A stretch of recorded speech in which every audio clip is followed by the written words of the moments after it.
BJP বাংলায় প্রার্থী তালিকা কবে ঘোষণা করবে সেই নিয়ে একটা টালবাহানা চলছিল। দীর্ঘ টালবাহানার পর অবশেষে রবিবার বিজেপি সেই প্রার্থী তালিকা প্রকাশ করেছে, যেখানে কিন্তু স্বপন মজুমদারের নাম রয়েছে। বারাসাতে বিজেপি প্রার্থী হচ্ছেন স্বপন মজুমদার। নাম ঘোষণার পর তিনি যথেষ্টই উচ্ছ্বসিত। বিজেপির উচ্চ নেতৃত্ব তার উপরে ভরসা রেখেছে। তাকে লোকসভা কেন্দ্র, বারাসাত লোকসভা কেন্দ্র থেকে প্রার্থী করা হয়েছে, তার জন্য তিনি কৃতজ্ঞ। প্রত্যেকের আশা ভরসা বিশ্বাস রাখার চেষ্টা করবেন বলে জানিয়েছেন তিনি। বারাসাত কেন্দ্রে বিজেপি প্রার্থী স্বপন মজুমদারের সামনে কিন্তু রয়েছে বড় চ্যালেঞ্জ। তার কারণ বিদায়ী সাংসদ কাকলি ঘোষ দস্তিদারকে প্রার্থী করেছে তৃণমূল কংগ্রেস। এত বছরের পোর খাওয়া সাংসদের সামনে প্রথমবার লড়াইয়ে নামছেন স্বপন মজুমদার। তিনি কি বলছেন শোনাবো। খুবই ভালো লাগছে। সর্বপ্রথম আমি অভিনন্দন জানাতে চাই আমাদের সর্বভারতীয় সভাপতি জেপি নাড্ডা মহাশয়কে এবং ভারতবর্ষের যশস্বী প্রধানমন্ত্রী নরেন্দ্র দামোদর দাস মোদী এবং অমিত শাহজিকে। আর আমাদের অবভিয়াসলি রাজ্য সভাপতি, আমাদের খুব কাছের মানুষ সুকান্ত মজুমদার, এবং আমার খুব কাছের এবং প্রিয় মানুষ শুভেন্দু অধিকারী, আমাদের লিডার অফ অপোজিশন। সকলে যেভাবে আমার পর আস্থা ভরসা রেখে আমাকে এই লোকসভা নির্বাচন লড়ার সুযোগ করে দিয়েছে, আমি তাদের আশা এবং ভরসা এবং তাদের আমার প্রতি যে বিশ্বাস রেখে টিকিট দিয়েছে সেই বিশ্বাস রাখার চেষ্টা করব। বারাসাত লোকসভার সমস্ত কার্যকর্তা এবং সাধারণ মানুষকে সঙ্গে নিয়ে এই নির্বাচনে আমরা জয়লাভ করব এই আশাবাদী, এবং আগামী দিনে জয়লাভ করে বারাসাতবাসীর যে অনুন্নয়ন কাজগুলো আছে এবং বাংলায় যে অরাজকতা চলছে সেগুলো দূরীকরণ করা আমাদের মূল লক্ষ্য থাকবে। এই নিয়ে আমার কলিগ দীপকের একটি রিপোর্ট দেখাবো। দেখো, গতকালই বিজেপি 111 জনের প্রার্থী তালিকা ঘোষণা করেছে। এর মধ্যে পশ্চিমবঙ্গের 19 জন রয়েছে, যার মধ্যে অন্যতম এই বারাসাত লোকসভা কেন্দ্র। গতকাল বারাসাত থেকে প্রার্থী করা হয়েছে স্বপন মজুমদারকে। স্বপন মজুমদার বর্তমানে বিজেপির বিধায়ক, বনগাঁ দক্ষিণ কেন্দ্রের বিজেপি বিধায়ক।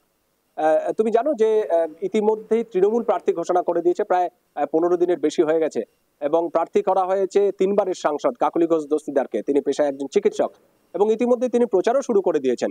এবং এই কেন্দ্রে আইএসএফও তাদের প্রার্থী তালিকা ঘোষণা করেছে, প্রার্থী করা হয়েছে তাপস ব্যানার্জিকে।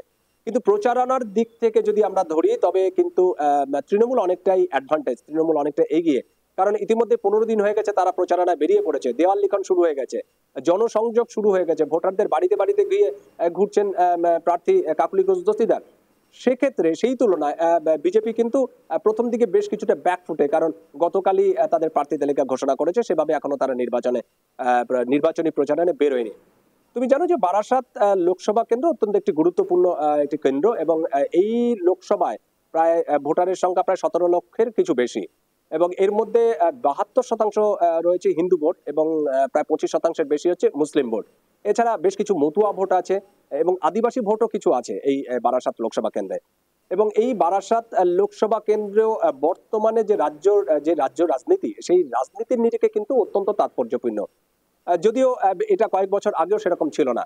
এটি মূলত একসময় বামেদের গড় ছিল, বা বিশেষ করে বলতে পারি যে ফরওয়ার্ড ব্লকের একটি গড় ছিল। এবং এই কেন্দ্র থেকে প্রায় 5 বার সাংসদ নির্বাচিত হয়েছিলেন চিত্ত বসু। তিনি ফরওয়ার্ড ব্লকের একজন নেতা এবং সাংসদ। এবং বাম জমানার শেষে কিন্তু এটি তৃণমূলের গড় বলে পরিচিত হতে থাকে। এবং আমরা দেখেছি যে 2009 সাল থেকে পরপর 3 বার এই কেন্দ্র থেকে জিতে আসছেন কাকলি ঘোষ দস্তিদার। তিনি পেশায় একজন চিকিৎসক। যদিও এই মুহূর্তে মানে আসন্ন নির্বাচনে, সামনের নির্বাচনে কি হবে সেটা তো সময় বলবে, কারণ বেশ কয়েকটি ঘটনা আছে। আমরা যদি একটুখানি ব্যাখ্যা করি তাহলে বলবো যে সাম্প্রতিক যে রেশন দুর্নীতি হয়েছে, যে রেশন কেলেঙ্কারি আছে, সেই কেলেঙ্কারিতে কিন্তু এই যে রাজ্যের যে প্রভাবশালী মন্ত্রী এবং এই জেলার একজন প্রভাবশালী নেতা জ্যোতিপ্রিয় মল্লিক, তিনি কিন্তু বর্তমানে জেলে রয়েছেন। এবং এই যে লোকসভা কেন্দ্রের যে 7টি বিধানসভা আছে, সেই 7টি বিধানসভার মধ্যে হাবড়া যেই বিধানসভা আছে, সেই কেন্দ্রের বিধায়ক কিন্তু এই জ্যোতিপ্রিয় মল্লিক ওরফে বালু মল্লিক। এবং তিনি বর্তমানে রেশন দুর্নীতি মামলায় তিনি বর্তমানে জেলে রয়েছেন। এবং তার যে অন্যতম সহযোগী বাকিবুর রহমান, তিনিও কিন্তু রেশন দুর্নীতি মামলায় জেলে। এবং তার বাড়ি হচ্ছে, তিনি হচ্ছে দেগঙ্গার বাসিন্দা। দেগঙ্গাও একটি কিন্তু বিধানসভা কেন্দ্র এই লোকসভার অন্তর্গত।